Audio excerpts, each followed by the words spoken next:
Olá pessoal, vamos então a mais uma aula de quinta-feira, uma aula de testes suplementares de física, em que habitualmente nós procuramos um aprofundamento, quase sempre em cima de assuntos recentemente estudados.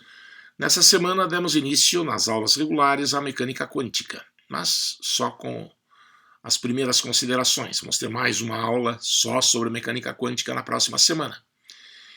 Então, o aprofundamento que nós vamos fazer hoje será em cima da aula da semana anterior, teoria da relatividade. Em especial, vamos trabalhar com dois assuntos nessa aula. A expressão da velocidade relativa relativística, onde nós agimos de maneira diferente do que Galileu nos ensinou para calcular a velocidade relativa, justamente para podermos respeitar os princípios da teoria da relatividade. E também na aula de hoje, no final, nós vamos nos aprofundar na questão, ou melhor, será a primeira abordagem que nós vamos fazer em cima de efeito Doppler para a luz. Você já estudou, acredito que na íntegra, o efeito Doppler para o som. Quando uma fonte sonora se aproxima de um observador em repouso, o som fica mais agudo. Quando ela se afasta, fica mais grave. O mesmo se dá com a luz. Sendo que essa alteração de frequência, não se fala agora em luz mais grave, luz mais aguda, a alteração de frequência, quando se fala da luz, está ligada com a cor. Então, por efeito Doppler, nós poderemos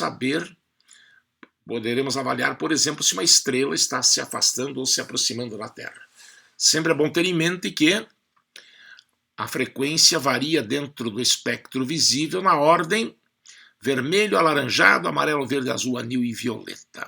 A cor de maior frequência é o violeta, de menor frequência é o vermelho. Uma vez caiu aqui no Paraná, Universidade Tecnológica Federal do Paraná, uma pergunta teórica a respeito, mas não falava de estrela, não. Ele viajou demais, falava de um carro de Fórmula 1. Então ele dizia que o automóvel estaria se aproximando com uma velocidade muito grande de uma luz vermelha, onde possivelmente ele deveria parar. Mas devido à grande velocidade de aproximação, essa luz poderia ser verde, poderia ser azul, poderia ser violeta. Na aproximação, a frequência aumenta. Se fosse som, ficaria mais agudo. No caso da cor, se era vermelha, aumentando a frequência, pode vir a se tornar violeta. Só que a expressão para cálculo da frequência aparente não é exatamente a mesma que você aprende, não é a mesma que você aprende na acústica. Tá? Inclusive a análise dos sinais que você faz lá no numerador e no denominador daquela expressão do efeito Doppler é diferente quando se trata de efeito Doppler para a luz. De uns tempos para cá, os livros que nós usamos como referência para questões do ITA passaram a trabalhar com isso, tratar disso. Nós trabalhamos com um livro cuja última edição, e que tratou de efeito Doppler relativístico, foi de 2012. E logo, alguns anos depois, se não me engano em 2015, caiu pela primeira vez no ITA. Nós vamos ver essa questão durante esta aula. Então serão esses os dois assuntos de hoje. Vamos lá? Primeira questão. Bom, antes um rápido resumo, essa já é a aula 25 na frente de testes.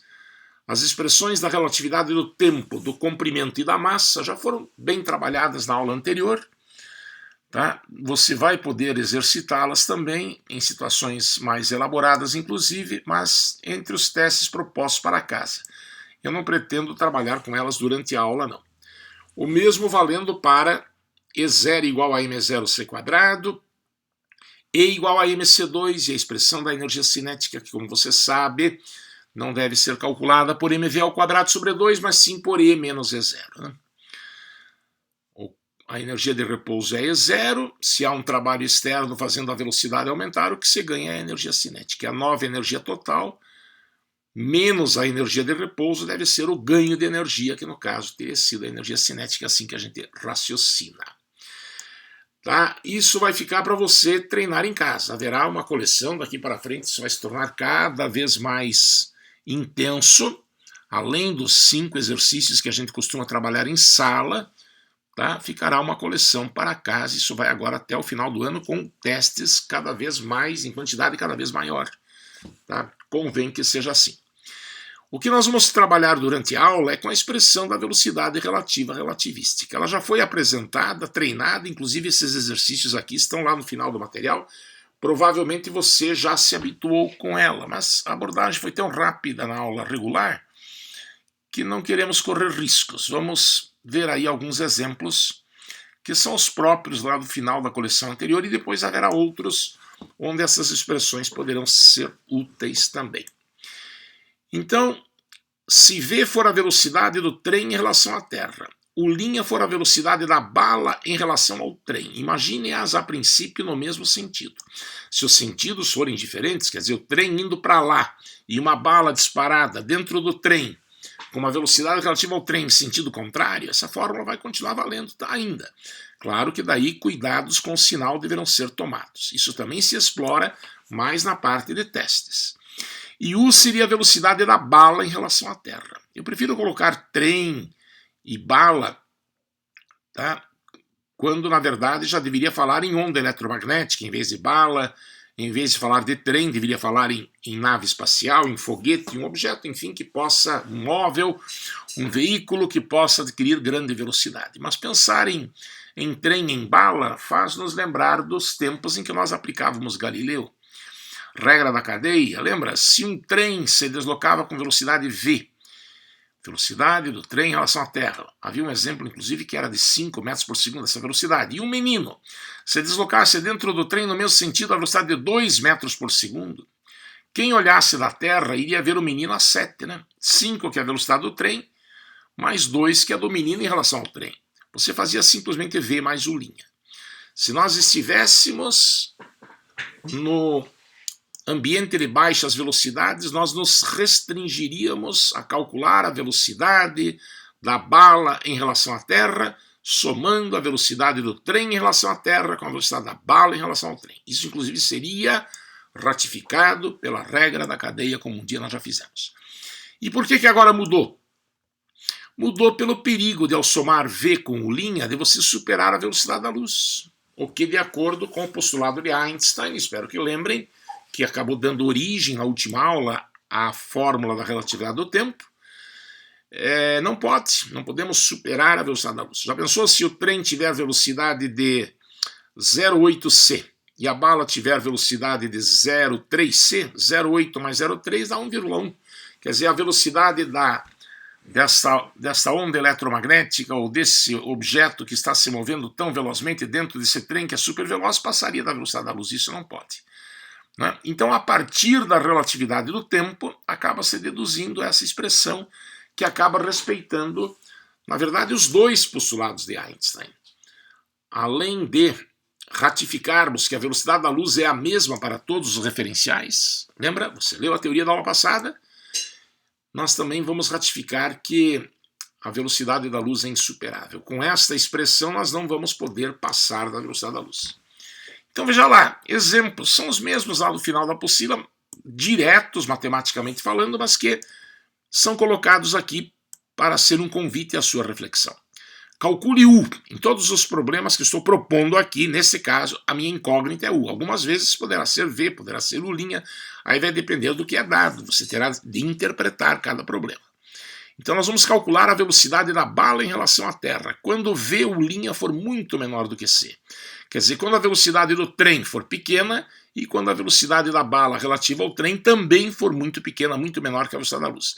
Aí eu diria, aí eu estou na mecânica clássica, no ambiente de baixas velocidades. Galileu me ensinou a somar V com U', como aquele garoto que corria a 2 metros por segundo dentro do vagão que estava a 5. A resposta seria 7. De fato, se V' é muito menor do que C, V' sobre C, essa segunda parcela do denominador, vai ser 0. Não é? Porque o numerador é muito menor que o denominador e o denominador ainda está ao quadrado, né? Para tornar esse quociente muito próximo de 0. Então o U vai ser V mais U' que tem no denominador dividido por U mais 0. V mais U'. Você refletiu sobre isso? Eu creio que você tenha feito esse exercício, mas você refletiu? O que você está fazendo aqui? você está confirmando a regra da cadeia. Está confirmando que Galileu pôde nos ensinar a compor movimentos, no caso, da maneira como nós aprendemos lá no primeiro semestre. Certo? Como eu já disse, a mecânica clássica é um caso particular da física moderna. Agora, o segundo exemplo, o linha igual a c, sendo que não se faz menção a v. Então, para um trem com uma velocidade qualquer, mas onde a velocidade da bala em relação ao trem seja igual à velocidade da luz. Isso quer dizer um trem a uma velocidade razoável, aí, digamos 10 metros por segundo, não muito grande, e o linha, se é para ser igual a c, então é como se tivesse alguém dentro do trem com uma lanterna que ligasse a lanterna. Quem olha do trem estaria vendo, imagine, a luz sair da lanterna com velocidade c. E quem olha da Terra, se fosse Galileu, diria v mais c, né? Galileu nos ensinou a somar, mas não pode, porque aí você passa da velocidade da luz, concorda? Então vamos ver qual é a velocidade dessa luz que sai dessa lanterna, segurada por alguém que está dentro do trem, para quem olha da Terra. Novamente, v mais u' sobre 1 mais v u' sobre c quadrado, com frieza seria v, mais u', que no caso é c, sobre 1 mais v u', então v vezes c sobre c quadrado. Você ficaria com v mais c, embaixo ficaria com 1 mais v sobre c.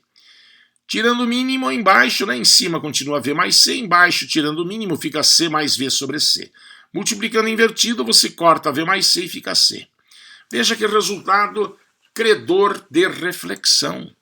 Relativamente ao trem, a luz tem velocidade c, relativamente à Terra também. Você está percebendo que essa expressão respeita o postulado de Einstein, que afirma que a velocidade da luz é a mesma para todos os referenciais? Para o trem, a velocidade da luz era c, e para quem olha da Terra, continua sendo c. Então a velocidade não depende mais do referencial? Não, por isso que a velocidade agora não é mais relativa. Quem é relativo é o tempo. Mas a composição dos movimentos nós ainda podemos fazer desde que respeitemos os postulados de Einstein. Agora veja mais um item curioso. Se v for igual a c, o que quer dizer isso?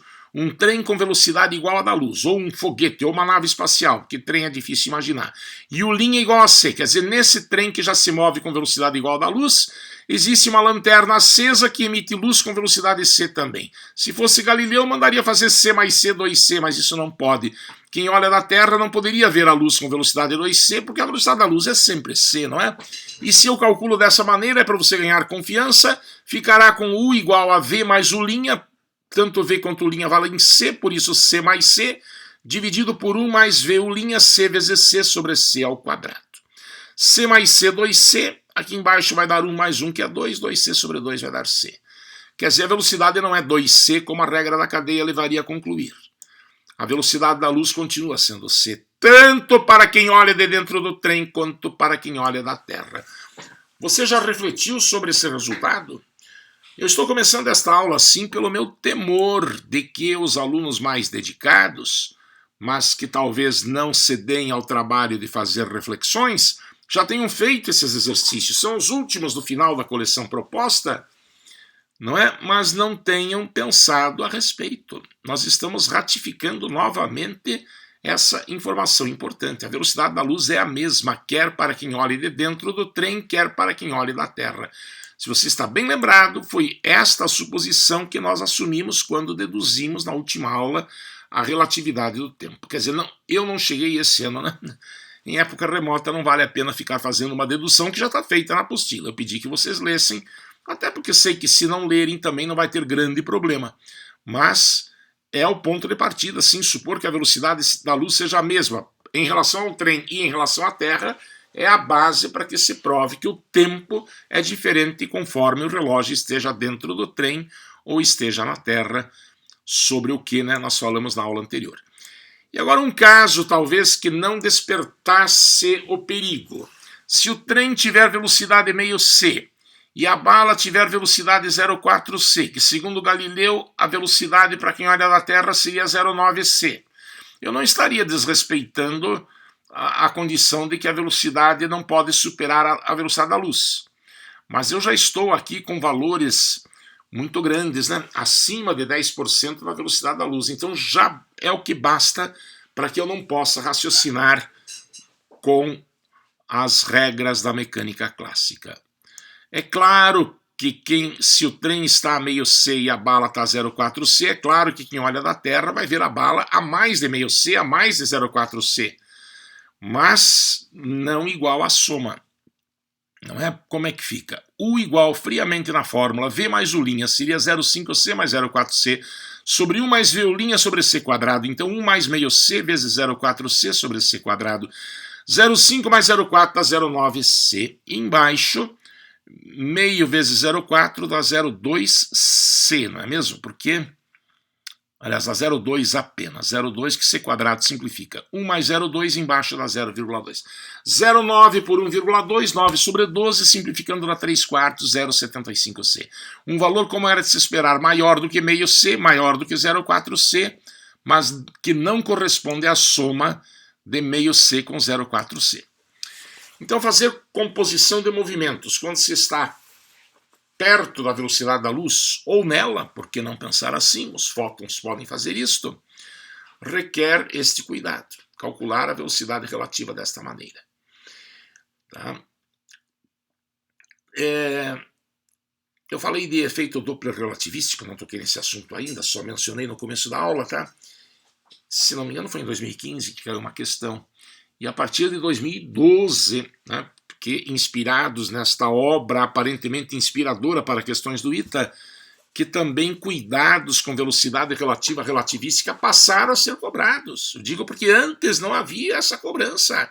Então, nem os livros traziam, quer dizer, a gente não estava muito preocupado com isso. Mas de 2012 para cá, né, a preocupação se tornou cada vez maior, inclusive por causa da questão que vem agora, já discutida inclusive. Está lembrado dessa questão ITA 2015? Você tem uma fonte luminosa, a luz aí é desviada por uma lente para que se produza um feixe paralelo que incide sobre uma outra lente e a luz se concentra no foco da outra lente no final. Você já leu o enunciado, esse problema já foi comentado por alto, né? Numa das aulas da semana passada, você quer uma interferência destrutiva no ponto P'. Tá, mas a princípio, se as ondas saem em fase, deveriam chegar em fase também, a interferência teria de ser construtiva. Aqui não, porque enquanto por baixo a luz acaba passando por um líquido transparente, mas com índice de refração N, em repouso, por cima esse líquido se move com velocidade U, e uma velocidade supostamente grande, como a luz também tem grande velocidade. Então teríamos de trabalhar com a velocidade relativa relativística. Tá? Eu não vou comentar o problema de novo, até porque eu tenho a impressão, pelo que conversei com as pessoas que manifestaram dúvidas, tenho a certeza que vocês já mexeram com esse problema, por mais que alguns achassem estranho, né? Quem está acostumado a resolver problemas sobre interferência destrutiva por D1 menos D2 igual a N lambda sobre 2 com N ímpar, tá? Viu que também é possível impor a condição desta forma, diferença de tempos igual a meio período. Isso também combina com interferência destrutiva. Só que para calcular a velocidade com que a luz se move em cima, no caso, embaixo não é problema, mas em cima, relativamente à Terra, é preciso trabalhar com a expressão da velocidade relativa relativística. Tá? Quem ainda não fez esse problema, eu peço que faça, leia as sugestões que são feitas aqui, o problema já está equacionado, o que falta é apenas matemática, é uma manobra braçal que geralmente as pessoas, mesmo que ontem não estivessem por dentro do que está acontecendo aqui, que acabam se envolvendo, a matemática não costuma ser o problema para a plateia que me ouve, né? Então eu convido vocês, aqueles que já entenderam, mas não desenvolveram, aqueles que sequer entenderam, que agora se enfronhem e tentem se informar sobre o que acontece nesse problema. Não vale a pena fazer aqui, porque o algebrismo é de tal ordem que tomaria muito tempo e vocês ficariam cansados me ouvindo para uma coisa que vocês sabem fazer. Entendo o que está escrito aí, tá? Eu me disponho a conversar por WhatsApp, complementando, se for o caso, esta aula, né? Mas gostaria de deixar esse trabalho por sua conta. Tá? Desculpem, estou, na verdade, repetindo aqui, há uma explicação também para isso. Esse problema estava proposto na aula de segunda-feira da semana passada. Tá? Na semana em que a gente começou a teoria da relatividade. Né? Ele estava proposto. Só que eu, no final da aula, disse, ó, faça por aqui, quer dizer, exatamente o que está escrito aí, Ctrl+C, Ctrl+V, veio da aula anterior. Tá? Ocorre que conforme em épocas presenciais, né, conforme a turma, a gente percebe, pessoal que tentou, deu tudo certo, quem não fez é porque não tentou ainda, outras vezes a gente percebe que fica alguma dúvida. Então daí a gente traz o problema para trabalhar em aula. Eu aqui hoje, atualmente, não tenho assim esse retorno com tanta fidelidade, a não ser com base naqueles que entram em contato com a gente. Por isso eu estou confiando, né? Normalmente a gente propõe o problema numa aula e frequentemente traz para a aula de quinta, mas aqui eu acho que eu posso só insistir mais um pouquinho para que você, por favor, dê conta. Bom, nós vamos usar esta aula para complementar a teoria da relatividade, especialmente, além da velocidade relativa relativística, virão novas situações agora.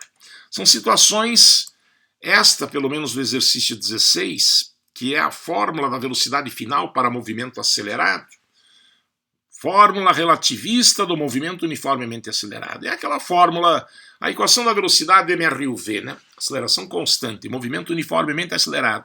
Vi vovô atrás do tigrão, vovô atômico, V igual a VO mais AT, aqui o VO não tem porque é zero. Tá? Quando a velocidade se torna muito grande, a expressão muda.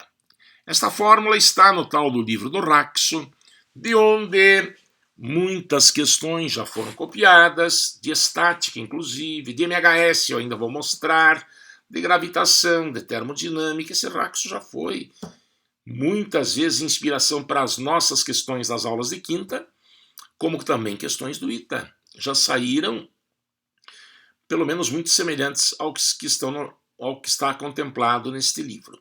O que eu estou falando agora nunca caiu, tá? Mas é de se preocupar. Do que se trata exatamente?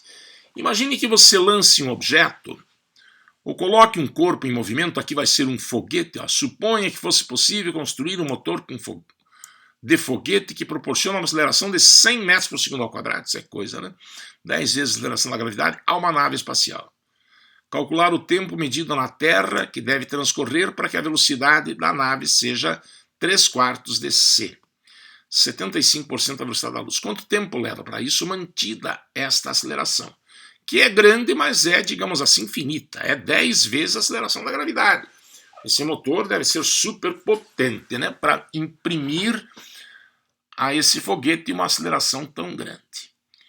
Será que o problema é tranquilo? Basta que eu aplique V igual a VO mais AT, né, com VO igual a zero, aqui ele não diz, mas pode supor que seja a partir do repouso, trocando A por 100, substituindo a velocidade final por 3/4 de c, onde c, você sabe, vale 3 vezes 10 a oitava, e daí calcular o tempo? Não pode fazer assim, não pode usar V igual a VO mais AT. Por que não? Porque quando a velocidade se torna muito grande, o tempo medido por quem está na Terra passa a correr de forma diferente do que o tempo para quem está na nave. Na verdade, o problema é esse, além da restrição de não se poder passar da velocidade da luz, só que isso é outro problema. Então trata-se de um problema novo. E para ele demonstra-se também a partir da relatividade do tempo que a expressão da velocidade é esta. Nem mesmo Raxo demonstra, tá? Então não se preocupe com a demonstração. Eu sugiro realmente esta formulazinha e também as outras para efeito Doppler que vão rolar daqui a pouquinho, que você se acostume com a palavra decorar. Não é um verbo muito simpático, mas é o tipo da coisa que vale a pena você olhar na véspera. Não vale a pena o que muitos de vocês zelosamente fazem, de fazer todo um estudo aprofundado a respeito de algo, simplesmente porque nunca caiu. Tá? Se você for fazer isso com tudo que pode cair e nunca caiu, você vai ficar louco, é inexequível, simplesmente. Essa expressão eu acrescentei aqui, não estava no original, mas garanto-lhe só vale para V menor ou igual a C. Se você trocar o V por um tempo maior, por um valor maior do que C, não confie, a fórmula não valerá. Ok? Então é tranquilo, é só substituir o V por 3/4 dC, como ele deu, né? A aceleração por 100, 3/4 dC igual a 100t vezes a raiz de 1 menos A, que vale 100, vezes t sobre C ao quadrado. E daí isolar o t. Tá? Vou passar rapidamente as continhas aqui, mas sei que aí não há mais problema. Só há uma incógnita aqui. Eleva ao quadrado para eliminar a raiz. 3c ao quadrado vira 9c2 sobre 16. O denominador passa multiplicando 100 a raiz, né, porque estou elevando ao quadrado. 1 menos 100 ao quadrado dá 10.000, t quadrado sobre c quadrado. E o 100t ao quadrado, porque eu aqui estou elevando os dois menos ao quadrado, vai dar 10.000 t quadrado, fica lá. Ok? Propriedade distributiva, 9c2 sobre 16 vezes 1 dá 9c2 sobre 16. Multiplicando 9c2 sobre 16 por esse segundo termo, c ao quadrado cancela, fica 9 vezes 10.000, 90.000, t quadrado sobre 16, igual a 10.000 t quadrado. Em seguida, a gente elimina o denominador multiplicando tudo por 16.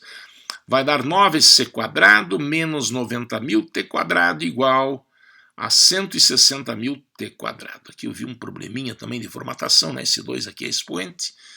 Eu vou, quando notar esse tipo de erro, não vou parar a gravação, começar tudo de novo, mas vou fazer a correção no PDF, ok?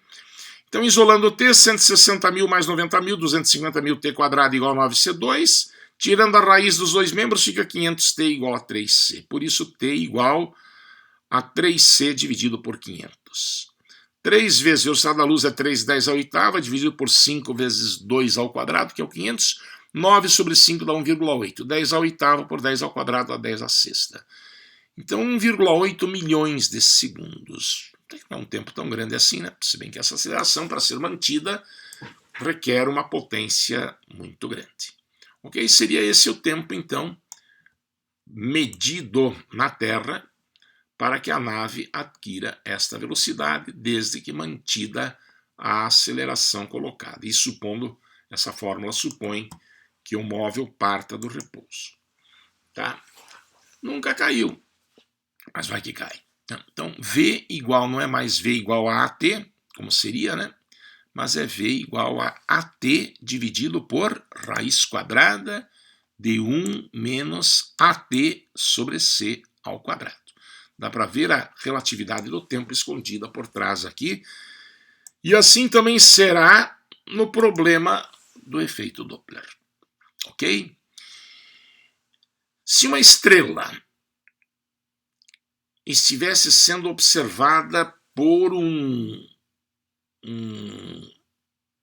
pela pessoa que está dirigindo uma nave espacial, e em um determinado momento essa nave espacial estivesse em repouso no espaço interplanetário em relação a um referencial inercial, e ela tivesse cor vermelha, e esta nave se aproximasse dessa estrela, daria na mesma dizer, a nave está parada e a estrela se aproximando.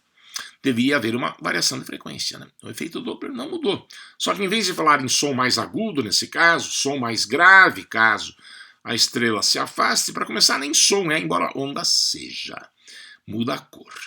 Então, uma estrela fixa, vermelha, da qual uma nave se aproxima, pode parecer, aos olhos desse piloto, pode parecer amarela, alaranjado, vermelho, alaranjado, amarelo, verde, azul, anil ou violeta mesmo, num caso mais extremo.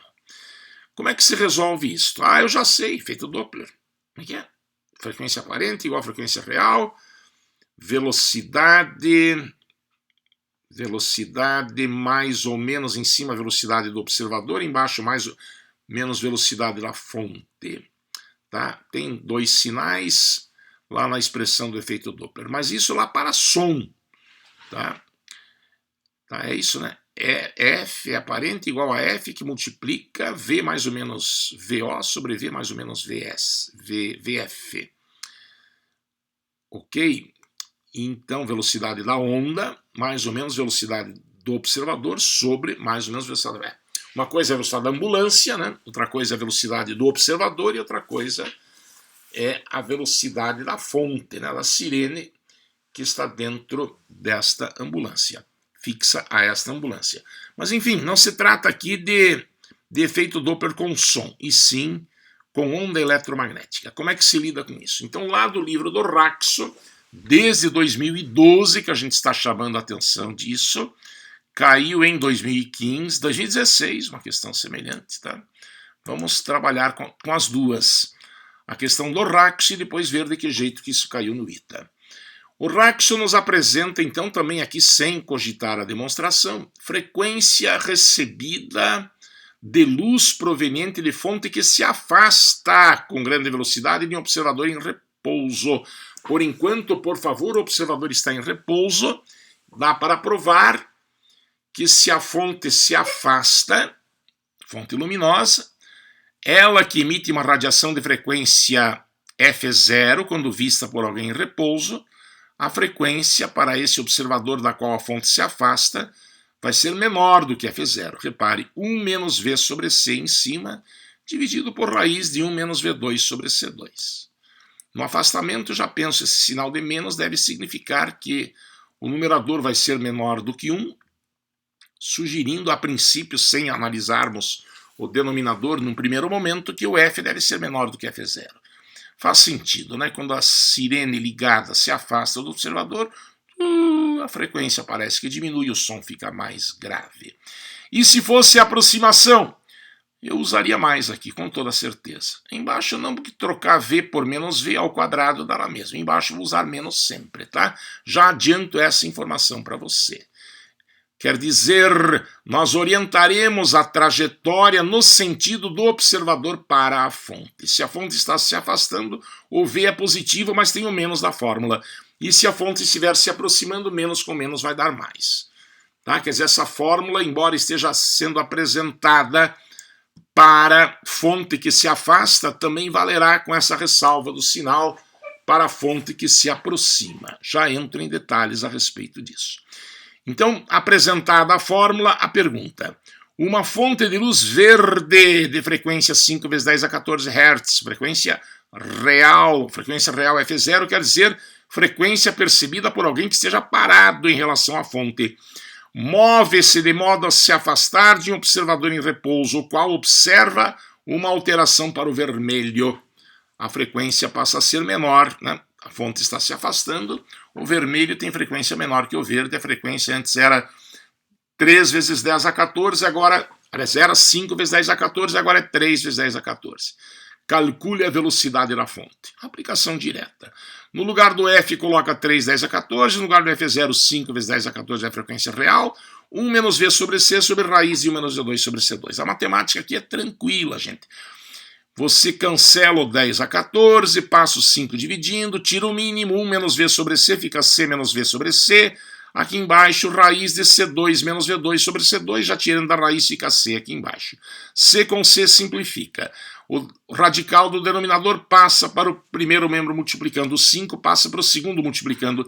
Fica 3 que multiplica a raiz de C2 menos V2 igual a 5 que multiplica C menos V. Neste momento aqui não poderia ser ao quadrado não, desculpe, tá? Se aqui tem raiz, eu não elevei ao quadrado ainda. Na sequência, eu estou vendo que isso vai estar arrumado, que a raiz vai sumir e o 3 vai virar 9.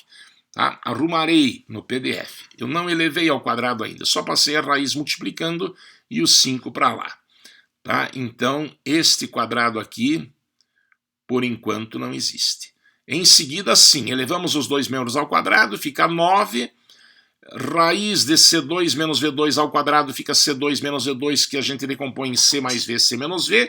5 ao quadrado, 25, e agora sim, pois por termos elevado ao quadrado, C menos V ao quadrado.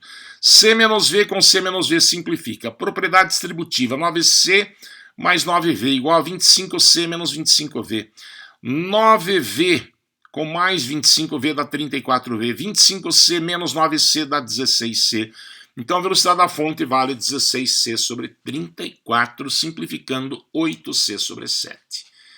Então, se eu sei a frequência real, natural desta fonte, e sei a frequência com que ela é percebida, eu acabo descobrindo a velocidade dela. Aqui seria pouco mais do que a metade da velocidade da luz. Perceberam? Você já fez vários problemas desse tipo com som, mas com uma outra fórmula, tá? A fórmula está sendo apresentada, por favor, guarde-a, tá?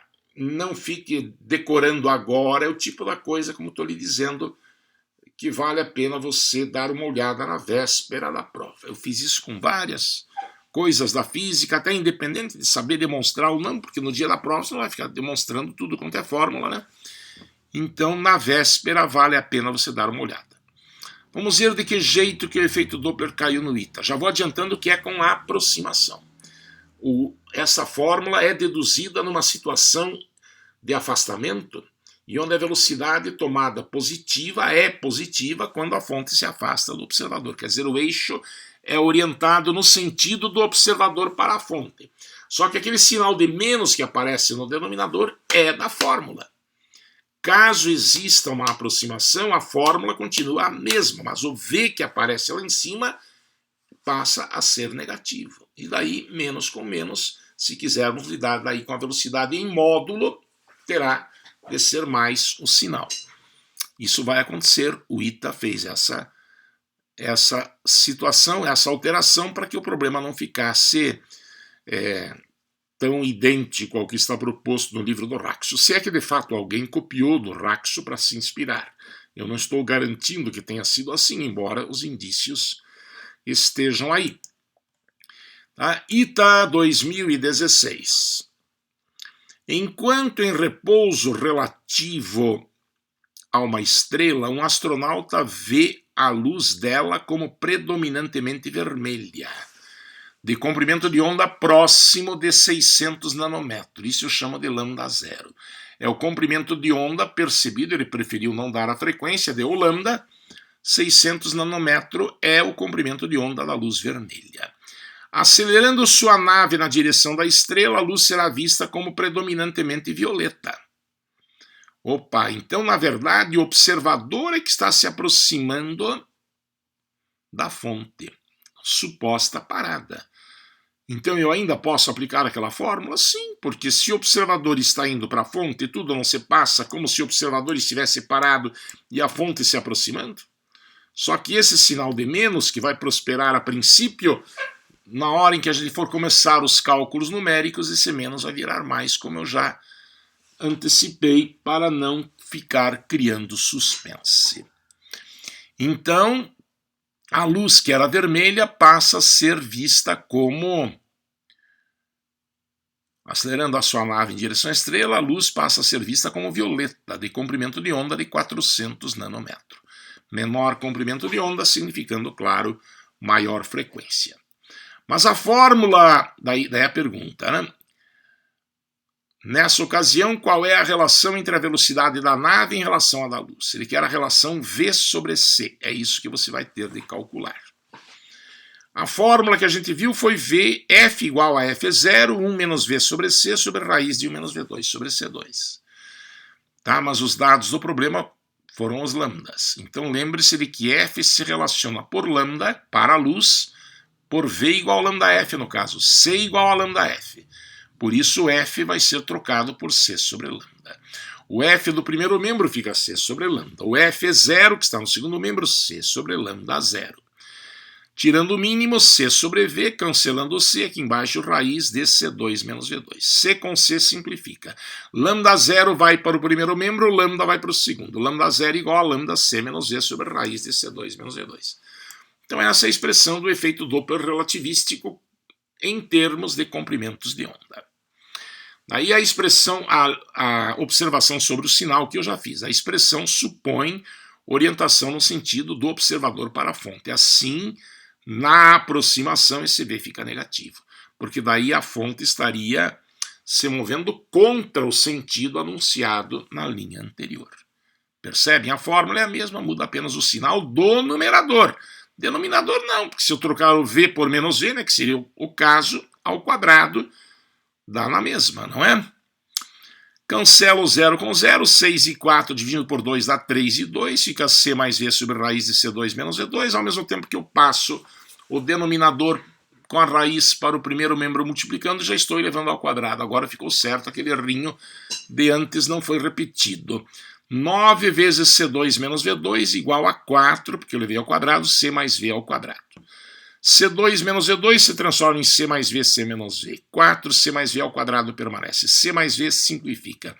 Propriedade distributiva, 9C menos 9V igual a 4C mais 4V. 9V mais 4V, que passa para lá, dá 13V, digo, 9C menos 4C dá 5C, então V igual a V sobre C igual a 5 sobre 13, conforme está na letra E. Certo? Não acredite, caiu no ITA. No fundo, é a mesma coisa, né? Essa história de aplicar C igual a lambda F não deveria ser o problema. Tá? O que o aluno tem que estar atento é a questão do sinal. Ok? Você encontrará esta fórmula nos livros sob diversas formas.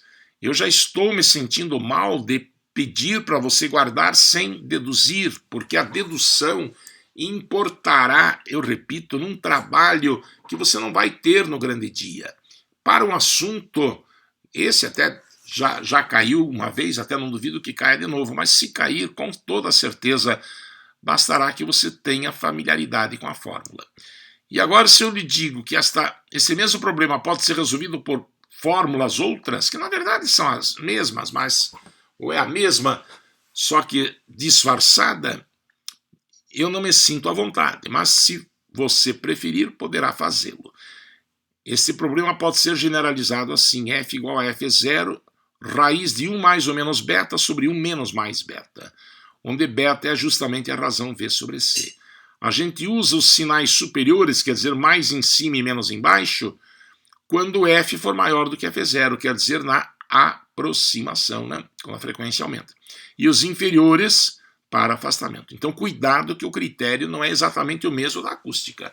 Lá você tinha em cima a velocidade do observador, embaixo a velocidade da fonte, e não tinha raiz, né? É que a gente acaba sendo tentado a fazer alguma comparação com a fórmula anterior, V mais ou menos VO sobre V mais ou menos VF, ou era o contrário, acho que a fonte era em cima, o observador embaixo, mas aqui não é o caso, não. A gente usa, repito, sinais superiores para aproximação, caso em que a frequência aparente é maior, né, do que a real, e os sinais inferiores para afastamento. Ok? Experimente depois aplicar essa fórmula nos dois exercícios que a gente resolveu e veja se dá certo. O que talvez tenha causado estranheza é que a gente falou em observador em repouso. Aí vem a pergunta: e se o observador estivesse em movimento? A fórmula ainda valeria, professor? Sim, só que aí este V passa a ser a velocidade relativística entre observador e fonte. Só cuidado, naquela fórmula do começo da aula, se o observador estiver dentro da nave, não é? E a radiação tiver a velocidade U' em relação à nave, U' será a velocidade em relação ao observador. Então a incógnita daí não será o U, nem o V, será o U'. Este V será o U', é isto que eu quero dizer. Leia depois o teste 19 e tente resolvê-lo com base na observação que eu acabei de fazer. E reflita sobre o porquê do V ser U'. Esse V é a velocidade da radiação em relação ao observador. Se o observador estivesse na Terra, né, e a estrela estivesse dentro da nave, aí seria o U que te interessa, mas essa estrela não está dentro da nave. Tá? Você tem que imaginar naquele problema 19, o observador em movimento, quer dizer, ele está dentro da nave, e a radiação tendo uma certa velocidade em relação à nave, ou seja, em relação a ele, essa que interessa. É aquilo que nós chamamos de U'. Por favor, me ajudem fazendo esta reflexão. Não deixe de resolver os exercícios propostos, inclusive esse 19. Depois, o 20, o 21, o 22 são problemas de vestibulares de anos passados. Com uma atenção, por favor, especial ao teste 25, onde você aplica a conservação de quantidade de movimento e conservação de energia, porque esta vai ser a tônica, talvez o principal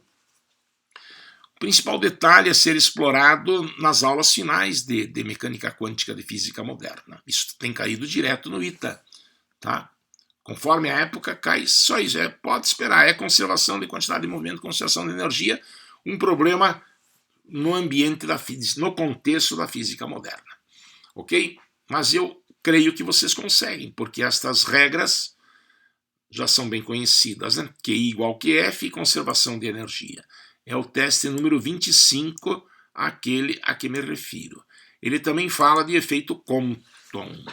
Eu não falei de efeito Compton durante as minhas aulas. Não tenho lembrança que isso já tenha caído no item, embora seja algo presente geralmente nos livros.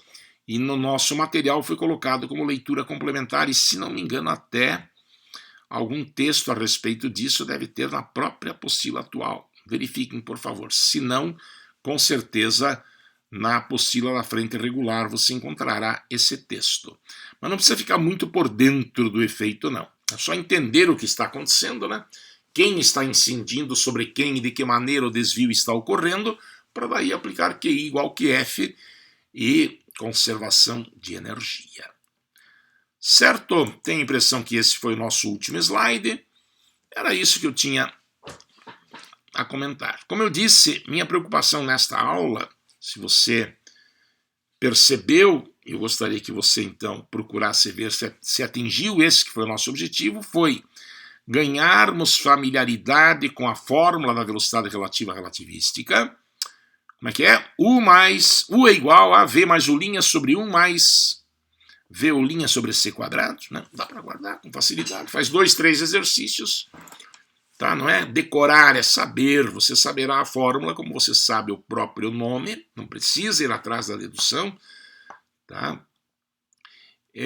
Então, ganhamos essa familiaridade. Mas eu aqui saio até um pouco preocupado, que eu não fiz um único exercício com velocidades e sentidos opostos. Reparou isso? A nave ia para a direita e a radiação para a direita também. Mas se a radiação vier para a esquerda, ou a bala vier para a esquerda, a fórmula é a mesma, só seja coerente com o sinal. Nesse caso, o U' será negativo.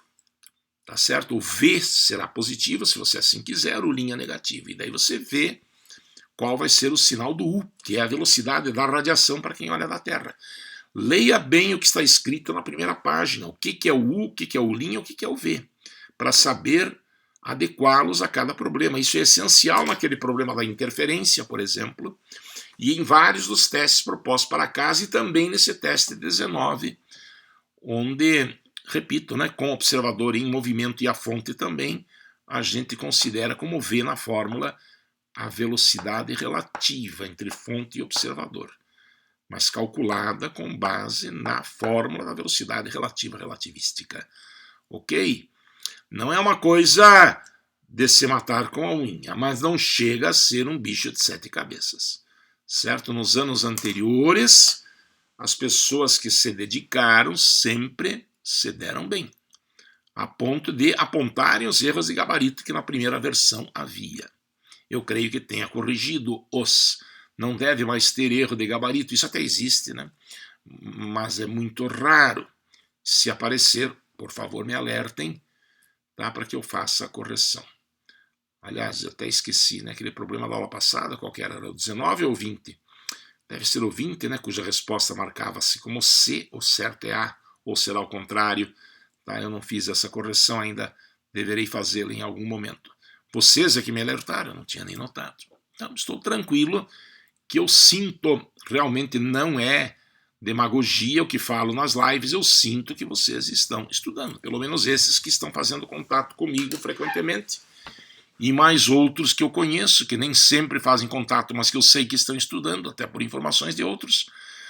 Tá? E espero, né, claro, que seja o caso de todos. Então é isso, pessoal. Muito obrigado pela sua atenção. Forte abraço. Por hoje é só.